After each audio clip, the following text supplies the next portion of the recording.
Nick Dragotta prend la pause, il ne dessinera pas Absolute Batman numéro 4. Bienvenue dans l'Actu Comics, votre émission 100% comics qui vous raconte toutes les informations de la planète comics. Nous avons appris à travers les sollicitations de DC Comics et notamment vu sur Bleeding Cool qui les avait ferrés avant tout le monde que Nick Dragotta ne réalisera pas le 4e numéro d'Absolute Batman.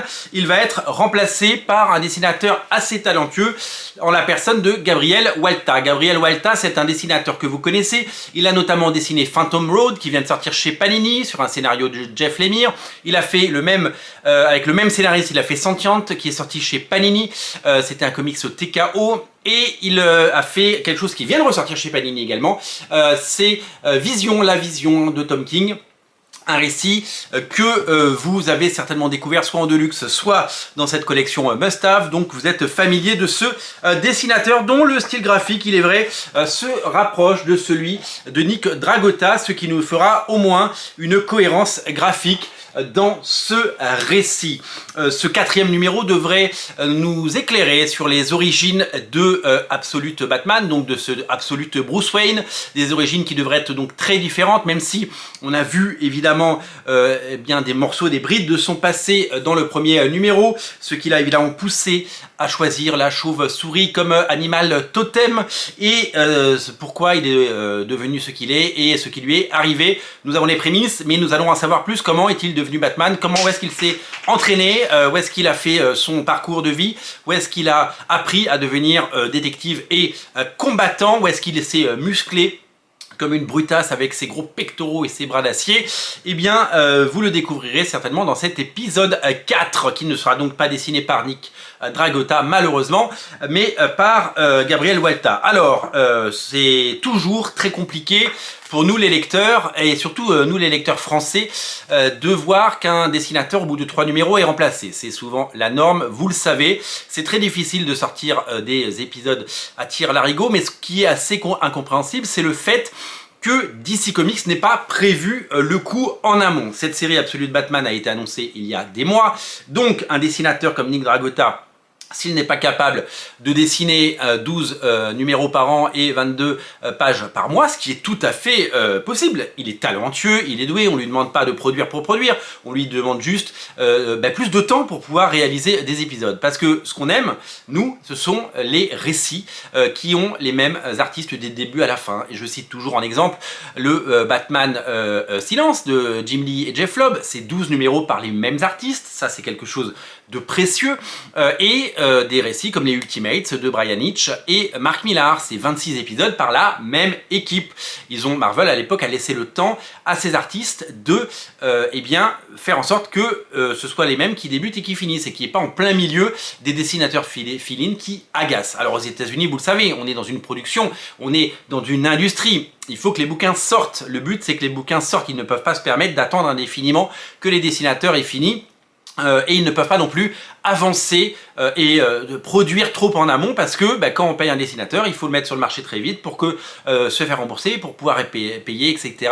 les autres artistes. Alors on est sur un formidable succès, mais on aurait aimé que Nick Dragotta ait plus de temps pour travailler en amont sur Absolute Batman, qu'il ait 6 mois d'avance pour pouvoir nous proposer au moins le premier arc en 5 numéros. Complet, puisque le premier arc sera en 5 numéros comme c'est marqué là. C'est dommage de ne pas avoir le même artiste sur les 5 prochains. Après qu'il change de dessinateur après le 5, pas de problème, il change de dessinateur, le dessinateur principal revient pour le 2e arc et ils arrivent comme ça à interchanger pour pouvoir faire en sorte que le bouquin sorte. Mais pour la cohérence graphique, pour le suivi et puis surtout pour les collections, c'est toujours mieux d'avoir les deux. C'est toujours bien d'avoir le même artiste qui fait un arc complet parce qu'à la fin ça fait des beaux livres, des livres qui restent. Et je comprends pas que depuis plus de 20 ans où l'industrie du TPB, l'industrie du relié, l'industrie du story arc en 5 ou 6 épisodes qui en préforme donc un beau livre qu'on peut vendre plusieurs fois dans différentes collections à différents prix, à différentes époques et à différents lecteurs, je ne comprends pas que il n'y ait pas ce souci d'avoir les mêmes artistes et d'avoir un travail plus en amont pour pouvoir produire une centaine de pages et ces centaines de pages seraient réunies. Après, évidemment, on peut toujours mettre un autre artiste, c'est pas grave, mais bon, écoutez, c'est comme ça, c'est pas nous qui décidons, et c'est surtout, c'est pas notre mode de fonctionnement, parce que nous, aux États-Unis et en France, on n'a pas du tout la même façon d'opérer. En France, on préfère évidemment mettre en avant le talent, alors qu'aux États-Unis, eh bien, ils ont plutôt tendance à vouloir juste faire sortir le bouquin. Ça ne remet absolument pas en cause le talent des deux artistes, Nick Dragota et Gabriel Walta, qui sont deux artistes formidables que j'adore, mais c'est juste un petit peu dommage, d'autant qu'on sait que DC Comics est capable de faire travailler en amont les artistes. Quand Jim Lee a commencé à travailler sur Batman Silence dans le plus grand secret il y a plus de 20 ans, eh bien, ils n'ont pas sollicité le premier numéro avant que Jim Lee n'ait, je crois, 5 ou 6 épisodes déjà dessinés. Donc il avait 5 ou 6 mois d'avance, ce qui lui a permis bien, de finir et d'atterrir sur ses pieds dans les délais. On espère que le retour de Jim Lee annoncé, en tout cas la rumeur qui continue de grandir, nous permettra également de découvrir que Jim Lee a en effet bien commencé à travailler au printemps sur la nouvelle série Batman, ce qu'il serait en train de produire, et que si ça sort au printemps 2025, eh bien sur les 6 ou 12 numéros qu'il prévoit, on ne connaît pas encore la longueur de cela, eh bien il aura suffisamment de pages pour que le bouquin sorte et qu'il n'y ait pas un dessinateur, aussi excellent soit-il, en plein milieu pour casser la lecture, pour ne pas dire gâcher le plaisir. Voilà. Donc moi je reste évidemment ravi d'avoir des arcs complets par les meilleurs artistes. Hein. Il y a plein de fois où en plein milieu il y a un artiste qui n'est pas le même. On l'a vu, je me souviens, quand DC Comics avait relancé les Thundercats chez Wildstorm. Est-ce que c'était déjà Wildstorm? Il y avait le premier épisode, le 0, c'était J. Scott Campbell, puis il y avait eu Ed McGuinness qui avait fait genre 2 épisodes, après il y avait eu Francisco Herrera de mémoire, et puis après hop, à nouveau des dessinateurs comme Ed McGuinness. Donc si on lisait, on se disait en plein milieu, on avait un épisode qui n'était pas dessiné de la même façon. Alors que quand DC a produit à l'époque les Absolute Batman de Jeff Loeb, on a eu 6 numéros par Ed McGuinness, ou 5 numéros je crois à l'époque, après 5 numéros par Carlos Pacheco, 5 numéros par Michael Turner, et puis 5 numéros encore, ou 6 numéros par Ed McGuinness. C'est quand même beaucoup plus logique d'avoir des épisodes comme ça, plutôt que d'avoir en plein milieu un dessinateur qui remplace les autres.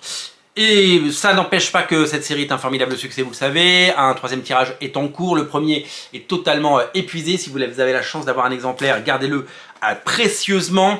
Ça arrivera en France certainement à un moment en 2025, puisque vous êtes nombreux à me poser la question dans les commentaires. Et donc, on attendra évidemment d'avoir un très très beau livre, même si il y aura plusieurs dessinateurs. C'est comme ça, c'est ainsi. C'est pas nous qui décidons une nouvelle fois. Merci d'être nombreux à regarder ces émissions. N'oubliez pas de vous abonner à la chaîne pour découvrir d'autres actus comics. Salut!